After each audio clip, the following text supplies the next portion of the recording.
upah di kantor upah di kantor saya sistemnya gross katanya. Jadi pajak ditanggung karyawan. Karyawan potong gaji bulanan, ya. Nah, jadi langsung dipotong. Ya. Minggu lalu HRD info kalau gaji saya bulan ini dipotong banyak sekali ya untuk bayar pajak, ya, karena perhitungan pajak yang keliru. Nah, ini posisinya kekeliruannya bukan di karyawan. Ya. Jadi diakumulasi Desember ini. Wah, biasa ini ya. Terus? Ya, jadinya akhir bulan ini saya tidak terima gaji, malah masih disuruh bayar kekurangan yang mulai. Ini luar biasa ini. Saya tidak terima begini, Pak. Wah, saya tidak terima, Pak. Wah, kita jangan polisi nih. Kita dimarahin. Saya tidak terima. Kok marahnya ke saya nih, Pak? Saya tidak terima, katanya. Cara-cara seperti ini bukan salah saya, ya. Bagaimana ini harusnya? Ya, ditanya ke kita nih. Baik. Maksudnya harus diapain ya HRD kayak gini ya? Baik. Orang payrollnya gimana dia? Jadi ini kan statusnya kebetulan upahnya adalah gross ya. Ya. Kalau gross itu artinya kan upah kotor, di mana nilai yang disepakati dalam perjanjian kerja itu sifatnya kotor atau gross, sehingga masih dipotong lagi oleh kewajiban pajak. Ini beda dengan kalau sistemnya net. Kalau net itu berarti nilai yang disepakati dalam perjanjian kerja itulah yang diterima oleh karyawan. Ya. Sehingga pajaknya itu di gross up, dihitung ke atas, terus perusahaan yang bayar. Ya. Ya. Nah, untuk gross, sistem gross memang teman-teman karyawan itu akan menerima upah yang nilainya selalu lebih kecil dari apa yang diperjanjikan di perjanjian kerja. Karena dipotong pajak, kan gitu. Nah, perhitungan potongannya memang bisa saja berubah-berubah. Ya. Karena memang pertama keadaan peraturan perpajakan yang mungkin tabelnya berubah, ya kan? Atau terus perhitungan akumulasi tahunan, kan biasanya itu di akhir tahun dihitung ulang untuk setahun masih ada kurang berapa atau kelebihan dan sebagainya. Apalagi kalau misalkan si karyawan itu masuk kerjanya di tengah tahun, tidak Januari misalkan, masuknya di Maret atau April atau mungkin di Agustus, September. Nah, itu pasti berdampak terhadap besaran potongan. Kemudian kemungkinan lainnya karena upahnya berubah, ada kenaikan upah misalkan. Kenaikan upah ini menyebabkan potongannya menjadi berubah, karena bukan hanya rupiahnya yang berubah, tapi persentase pemotongannya berubah karena menjadi lebih besar. Misalkan dia masuk dalam tabel yang di atasnya lagi, ya kan, berapa persen sih yang paling tinggi itu? 30% apa nggak tahu lah ya. Saya bukan ahli pajaknya di sana. Nah, tapi dia masuk ke tabel yang paling tinggi misalnya. Kan ada tuh yang paling kecil berapa persen, terus sampai yang tabel paling tinggi itu udah dari nilai itu ke atas nggak dibatasin, itulah dipotongnya sekian persen itu. Bisa saja masuk ke sana, sehingga terjadilah akumulasi di akhir tahun harus dihitung sehingga kurang bayar pajaknya, ya kan? Nah, perhitungan seperti ini memang kalau gross memang agak susah, dan memang ini kan dilakukan oleh apakah orang HR, payroll, atau mungkin biasanya teman-teman di finance ya, di accounting ya, bagian perpajakan. Ini yang harus berhati-hati dalam keadaan seperti ini, ya, karena perbedaan pemotongan ini, perhitungan yang berubah di akhir tahun bisa saja memang kasus ini terjadi. Cuma dalam pertanyaan ini kan disebutkan nih, kalau nggak salah saya baca, dipotong banyak untuk bayar pajak karena perhitungan yang keliru. Jadi perhitungan yang keliru, ya kan? Perhitungan yang keliru sehingga diakumulasi di Desember. Kalau disebutkan perhitungan yang keliru, berarti ini urusan human error. Berarti yang menghitung, kalau itu yang menghitung adalah orang payroll, HR, atau orang finance accounting, maka terjadilah kekeliruan, kesalahan manusia di situ. Ya, sehingga akibatnya karyawan di bulan Desember itu malah nggak terima gaji. Udah nggak terima gaji, masih kurang lagi. Suruh bayar lagi gitu kan. Waduh, ini ngeri gitu ya.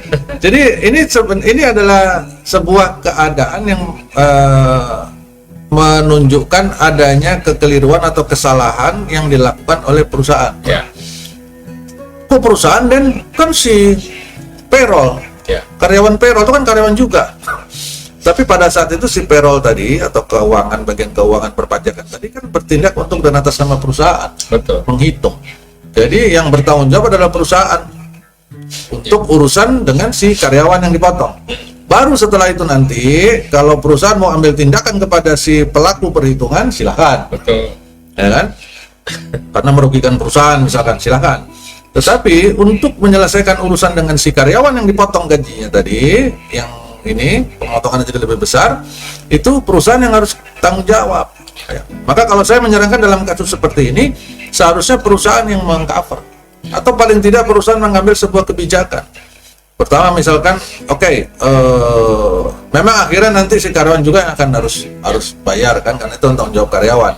Tetapi karena nggak mungkin juga bulan Desember ini dia nggak terima gaji, malah minus ya kan, malah nombokin.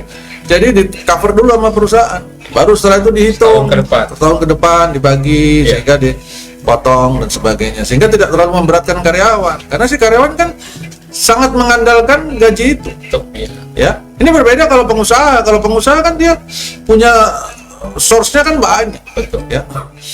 Dan dia punya tanda kutip tabungan itu kan banyak, kantong kanan kantong kiri. Nah kalau karyawan ini kan susah, dia sebagian besar itu hanya bergantung kepada tanggal 25, tanggal 30 itu aja, ya kan? Maka kebijakan seperti ini harusnya diambil oleh perusahaan. Baru setelah itu perusahaan mengambil langkah penegakan hukum kepada pelaku kekeliruan perhitungan. Betul. Ya. Nah, terus itu seharusnya caranya. Terus bagaimana si karyawan ini mensikapinya? Pak, kalau si karyawan menyatakan tidak terima dan tidak mau dipotong, salah apa enggak? Misalkan si karyawan dia frontal nih. Iya. Kebetulan mungkin dalam pertanyaan ini si karyawan mau terima atau mau diskusi. Iya. Tapi mungkin ada karyawan yang agak keras nih. Saya nggak mau tahu ya. Ini bukan salah saya. Betul. Udah jelas tuh si payrollnya bilang saya keliru ngitung. Nah, sudah. Soalnya salah ngirim ya. Salah kirim. Sudah ada perhitungannya tapi salah transfer. Ya. Itu beda ya. Nah, kesalahannya ada di mana? Kesalahannya ada di payroll atau ada di perusahaan, maka perusahaan tanggung jawab. Jadi saya nggak mau dipotong. Pokoknya saya nggak mau tahu Desember saya nggak mau dipotong. Kalau dipotong berarti perusahaan yang kena tidak bayar upah, yang bayar upah dan sebagainya, akan saya tuntut dan sebagainya. Karyawan punya hak nggak untuk melakukan itu? Sangat punya. Iya. Sangat punya Bapak Ibu semua. Jadi berhati-hati kita yang ada di HRD atau di payroll atau di keuangan perpajakan untuk perhitungan seperti ini, ya. Berhati-hati. Karyawan sangat memiliki hak untuk menyatakan tidak terima dan berdiri atau bahkan secara frontal menyatakan saya tidak mau dipotong sepeser pun. Misalkan di bulan Desember ini untuk mengcover kekeliruan ini. Kekeliruan ini adalah kesalahan dari payroll, maka payroll yang harus tanggung jawab. Bisa. Dan karyawan punya hak untuk itu, ya. Baik berdiri sendiri maupun didampingi serikat atau mungkin masuk ke proses penyelesaian perselisihan hubungan industrial didampingi oleh kuasa hukum, advokat dan sebagainya. Itu sangat punya, ya. Maka kitanya yang di HR harus berhati-hati dalam perhitungan-perhitungan seperti ini. Oleh karena itu kalau di DHM kami itu memang kurang begitu menyarankan untuk menggunakan sistem gross. Ya. Saya terbiasa menyarankan menggunakan sistem net. Bahkan dalam pengalaman kerja saya pribadi, Pak Abdi, sampai terakhir kerja di korporasi itu 2014. Ya. Dari sekian perusahaan saya pernah bekerja itu, dari 93 itu yang menggunakan sistem gross hanya satu. Dari 10 ke 11 perusahaan hanya satu yang pakai sistem gross, itu pun cuma sebentar, sisanya semua net. Ya, karena saya banyak nggak maunya kalau pakai gross itu. Dan waktu ngerasain yang gross itu memang agak ngeselin sih Pak kalau pakai gross itu Pak. Jadi kalau saya ya, atau kalau yang lain ya, kalau saya pribadi pada saat jadi karyawan pakai gross itu memang agak-agak kesel, karena biasanya karyawan itu kalau tanda tangan perjanjian kerja di situ ditulis gajinya $1.000. Ya. Terus kan dalam bayangan kita saya terimanya 1.000 kan gitu. Kalaupun dipotong sana sini, potong pajak dan sebagainya, dalam bayangan kita paling kita terima 950 atau $900 misalkan gitu. ternyata potongannya banyak, tiba-tiba terimanya cuma 500 atau 600. Gila, potongannya segini banyak. Dicek ke bagian payroll dan sebagainya, ternyata bener memang hitungannya potongannya segitu. Wah, tekor saya nih gitu kan. Ya. Jadi biaya hidup saya jadi nggak bisa terukur gitu kan. Dan situ memang kerepotannya gunakan gross. Maka kalau saya ditanya sama klien-klien DAM, saya biasanya menyarankan, atau kalau ditanya kamu lebih rekomendasi mana dan gross apa net, saya selalu menyarankan net. Perhitungannya lebih pasti buat karyawan, tidak menimbulkan keresahan dan kegelisahan buat karyawan.